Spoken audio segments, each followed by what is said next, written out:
ചില കളിക്കാർ ചരിത്രത്തിൽ അടയാളപ്പെടുത്തപ്പെടുന്നത് അവർ നേടിയ ട്രോഫികളുടെ എണ്ണം നോക്കിയല്ല, പകരം അവർ മൈതാനത്ത് ബാക്കിവെച്ചു പോയ ചോരയുടെയും വിയർപ്പിന്റെയും തീക്ഷ്ണത കൊണ്ടാണ്.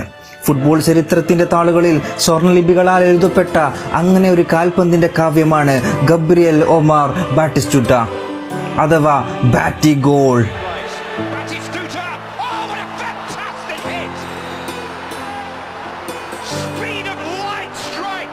അർജന്റീനയുടെ നീലയും വെള്ളയും കുപ്പായത്തിൽ അല്ലെങ്കിൽ ഫ്ലോറൻസിലെ പർപ്പിൾ ജേഴ്സിയിൽ അവൻ പന്തുമായി കുതിക്കുമ്പോൾ അതൊരു വേട്ടക്കാരന്റെ ലക്ഷ്യം പിഴക്കാത്ത പാച്ചിലായിരുന്നു.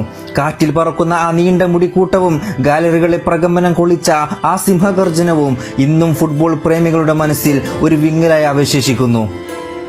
അവൻ പന്ത് വലയിലേക്ക് അടിച്ചു കയറ്റിയത് വെറും ഒരു ഗോൾ നേടാൻ വേണ്ടിയായിരുന്നില്ല, മറിച്ച് ഗോൾ വലകളെ കീറിമുറുക്കാൻ പോന്ന ആ ക്രോസ് ബാറുകൾക്ക് പോലും താങ്ങാൻ കഴിയാത്തത്രയും ആത്മസമർപ്പണത്തിന്റെ കരുത്തുണ്ടായിരുന്നു ആ ഷോട്ടുകൾക്ക്.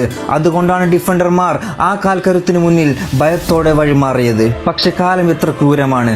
നമുക്ക് ആനന്ദം തന്ന ആ കാലുകൾക്ക് പിന്നീട് എന്ത് സംഭവിച്ചു എന്ന് നമ്മൾ ചിന്തിച്ചിട്ടുണ്ടോ? മൈതാനത്ത് താൻ കൊടുത്ത 100% ആത്മാർത്ഥതയ്ക്ക് പകരമായി ഫുട്ബോൾ അദ്ദേഹത്തിന് തിരിച്ചു നൽകിയത് കടുത്ത ശാരീരിക വേദനകളായിരുന്നു.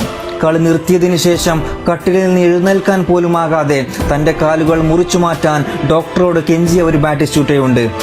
ആലോചിച്ചു നോക്കൂ, ലോകത്തെ വിറപ്പിച്ച ആ കാലുകൾ സ്വന്തം ശരീരത്തിന് ബാധ്യതയായി മാറിയ നിമിഷം. ഒരു പക്ഷേ ഫുട്ബോൾ എന്ന കളിയോട് അദ്ദേഹം കാണിച്ച ആ അടങ്ങാത്ത പ്രണയത്തിന് വിലയായിരുന്നു ആ വേദന. എന്നിട്ടും അദ്ദേഹം തോറ്റുകൊടുത്തില്ല. കഠിനമായ ആ വേദനകളെയും അദ്ദേഹം ഒരു യഥാർത്ഥ പോരാളിയെ പോലെ അതിജീവിച്ചു. കാരണം ബാറ്റിസ്റ്റുട്ട എന്നത് വെറും ഒരു പേരല്ല, അതൊരു വികാരമാണ്. വീണു പോകുമ്പോഴും എങ്ങനെ തലയുയർത്തി നിൽക്കണമെന്ന് പഠിപ്പിക്കുന്ന വികാരം.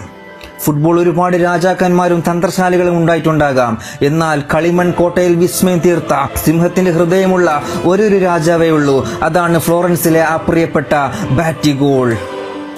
മൈതാനങ്ങൾ മാഞ്ഞു പോകാം, കളിക്കാർ മാറി വരാം, പക്ഷേ കാൽപന്ത് ജീവശ്വാസമായി കൊണ്ടു നടക്കുന്നവരുടെ നെഞ്ചിൽ ഗബ്രിയേൽ ബാറ്റിസ്റ്റുട്ട എന്ന കാവ്യം എന്നും ജ്വലിച്ചു തന്നെ നിൽക്കും.